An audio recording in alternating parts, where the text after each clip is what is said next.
What's going on, people? It is February. I think it's I'm not too sure. It might be the 9th today. I'm not too sure, honestly. Maybe the 8th, 9th, maybe the 10th. I'm not too sure, but we're first week, well, over the first week in February now, 2026. I'm talking a little quiet now because it's 12 o'clock. I'm getting ready to go bed, but I can't really go to sleep yet. Sometimes I just get a bit, buzzy. Mainly because I have a meeting tomorrow at 10 a.m. with another council. This is probably my eighth meeting now, and based off last week's meeting, basically just meetings about, because obviously every council's different, but basically just talking about obviously my business, how it operates, and we've just been keeping it in contact, while they're setting up, because basically they're just doing something along the lines of making sure that I can get paid, because I think I'm a fairly new provider, or I've basically woken their eyes to this type of structure or strategy, to be able to provide properties for temporary accommodation. Or I'm not too sure, but it's exciting, and you know, I actually want to take this time just to talk about a few different things that have just been going through my mind. But that's tomorrow at 10 a.m. And she said last week that next week, which is this week, we should be good to go. So I'm praying that she says tomorrow, the woman that my representative, is up, we're all good to go. And then I did put two holding deposits on properties when I thought that they was good to go. I don't know why I put two holding deposits. Them times I didn't even have an overdraft given to me, which I've got now, which is a 10 grand overdraft from Lloyds, which is business banking, which is amazing. But I decided just to put it on. I just decided to give him a holding deposit, and unfortunately I wasn't able to go with him. But I do believe those properties. Well, I know one of them is still available, so she gives me the green light, and she still wants to go ahead with that property, then that can be another win.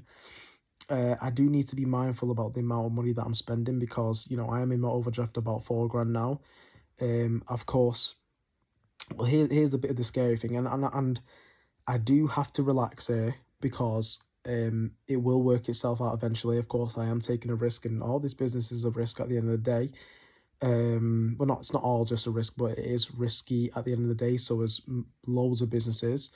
But I've got two, so I'm on 7 properties now. I didn't even mention that, so I've got my 7th property now, which is amazing.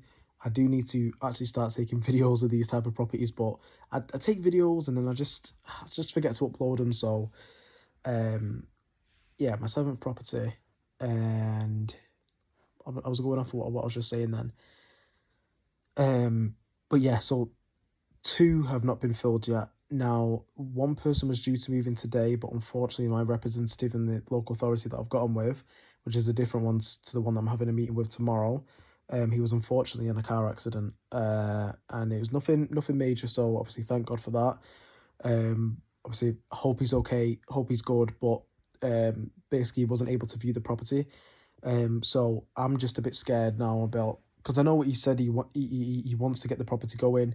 I mean, not wants to get the property. He's got 2 people for the property, because he always gives me a go ahead. So I'm just waiting to hear back and getting those 2 people in there. When it comes to the payments, there was a few bits and bobs I was trying to sort out with the payments. Of course, I'm fine with them paying in arrears, so after they stay, which is fine. The process takes a bit to be able to send. It's about a week, but and now that I've got this overdraft, and eventually the profit will work itself out. So in the start, it's always going to be a bit, but it'll work itself out. That's no worries. And yeah, with this council tomorrow, I'm praying that it's all good to go, and let's get going. Now I want to talk about luck here, because this is by no means lucky. It's if we're talking in terms of we just stumbled across it. It's luck in terms of business, when preparation meets opportunity, because my preparation of continuously going, figure out what was good, what was not good, and putting in time and effort to be able to get in contact with these people in local authority and convincing them, because I don't even remember how I managed to be able to talk to some of these, but I know the first one that I'm working with, he was against it at the start, working with the nightly rates until I was able to convince him. Um, but the preparation and the timing met the opportunity, and created luck. Well, these properties that I'm able to give now, and it's not that it's still easy, it is still hard. Um, I actually do have a block of 5 flats, which I'm in a bit of a negotiation at the minute, but I'm still waiting for these 2 properties to get filled because I don't want to jump into it straight away. But that's for another story if we're able to get that sorted. So yeah, obviously I'm with my time now when it comes to this business. I've been thinking a lot about other businesses, other business ideas, other things that I want to be able to do in my youth because I'm still young. I want to be able to utilize my time as much as possible. But it's also for the fact that um, I've still got to remember that my goal was to be able to take on 1 property a month, okay? And I'm leaning towards more councils now. I don't know whether to just get rid of supported living as a total because supporting living has really been hard for me, and I know I've given it a few months, so maybe I need to give it more, especially with the new idea that I'm coming of you know collecting all the different people and getting all the different emails and making, because my goal was only 1 property a month. Now I'm starting to think maybe to get 2 properties a month and mainly try and work with the councils. And because I've still not got through to loads, there's still loads of them out that I've not even reached a conversation with them yet.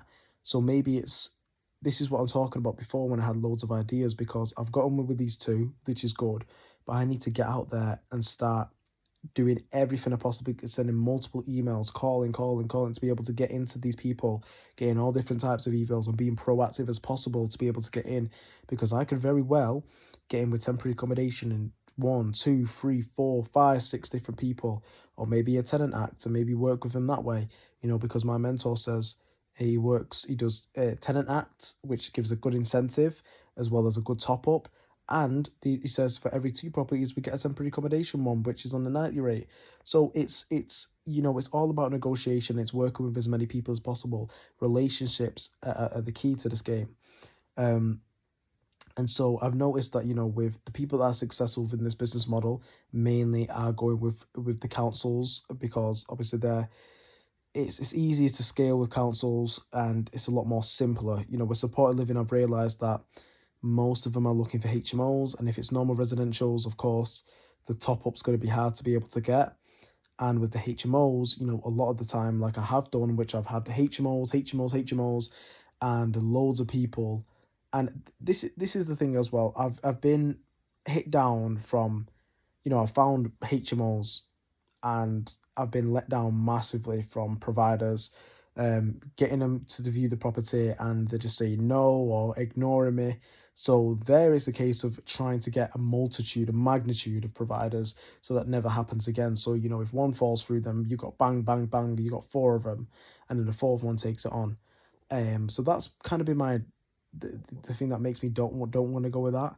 And when it comes to other business ideas that I was thinking about, I'm thinking about an outsourced cleaning company, or other business ideas like what are we going to need in the future, because I've noticed that I have time now. Because when you work with these local authorities, you know what areas you're working with and you know what properties you're working with.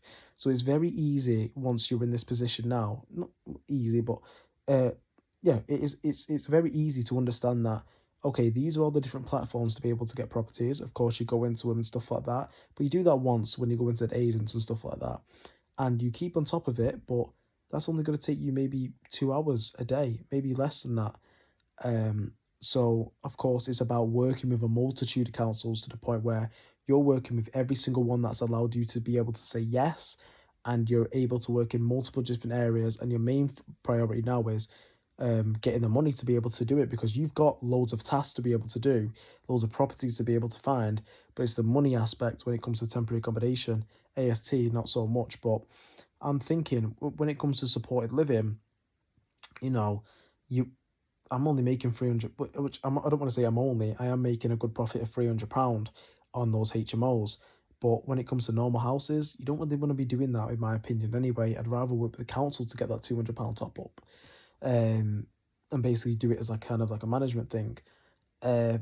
So yeah, I've really got a lot to be able to think about, especially because, you know, with my time now that I've created this time for myself, I just feel like, you know, I've got a lot of time now on my hands, and it's about utilizing that time. And, you know, I hate to procrastinate. I don't know, I just feel uneasy. I just feel about scared about everything, even though I should be happy. I've just uploaded a picture from my property Instagram up to my main Instagram. For some reason, I feel scared. It's like I'm coming out of my shell for the first time, and it's like, oh my god, like things are happening, things are actually going well. I'm posting this, but I think that's mainly a case of I don't like when you start. It's like, you know, when you tell your mate like you talking to this girl, and all of a sudden you stop talking. It's kind of the same. It's like I've just got a few success now. I'm posting on Instagram, you know, and I just feel like something bad's gonna happen, and I guess that's just a normal human feeling. Of course, I said this to my mum before. There's nothing I can really do in this respect of trying to get the properties filled. I have to leave that in the hands of others. But in terms of trying to get a multitude, it's in terms of me. You know, I need to make the most of this year. So I guess what I'm really battling is whether is the the scalability of this business model that I'm in right now, and having enough things to be able to actually utilize my time and make it efficient. Efficiency is what's matter, because when I spent the 5 months to be able to get a deal, I was thinking, even though I will eventually get that deal for supported living, how many, okay, and now I finally understand completely how to be able to do it, and I'm using a multitude of time, loads of time. How efficient is it to be able to scale this property business? And it wasn't scalable. It is a action I can take to be able to get a property when one comes on, but to be able to scale it, I found it quite hard. Now, I'm not going to give up on it. I need to go back to the board and plan. That's one thing that I need to be able to do. But yeah, as you can see, I've got a lot of things in my head that I need to sort out. That I'm stressing over. Got this meeting tomorrow, and well, I guess this is just life, man. But you know, I really need to. One thing I really want to stop doing is procrastinating and wasting my time. I have, you know, in the month of January, even though I was able to take on 2 properties, which is fantastic, I relaxed, and I relaxed to the point where, yes, I was getting success, but there was time that I wasn't utilizing to my best ability. I should be doing things with that rather than chilling and waiting and saying, well, I've done this now, let me chill out. No, there's more for me to be able to do. And that's the mindset I've really got to be able to keep going, because if I stay with a steady, like I'm itching to be able to do something when I've got free time. I'm itching, and that's what leads me to do these guilty pleasures, go online and not have fun, and just be too much in my head. Um, you know, and it's scary. It's scary, especially in this position now that I'm actually having a bit of success. I'm thinking, man, how much can I keep this up, man? And I know the reality of it, being a nice guy and doing all this stuff. Look, it's good to be a nice guy. It's good to be this, but at the end of the day, whatever happens in business is going to happen in business. You know what I mean? So I always try and, you know, do things like pray and do this, but I know the reality of it. But I've just got to keep my head up, keep my chin up, and just keep you know, going. That's pretty much all I can say. So yeah, I'm just trying to think, is there anything that I want to say right now just before I go bed? Or am I happy to upload this video? I guess yeah, I mean, I'll upload this video, and then maybe in a couple of days, maybe a week, maybe tomorrow, when I get some success, then I might make another video. So thank you very much.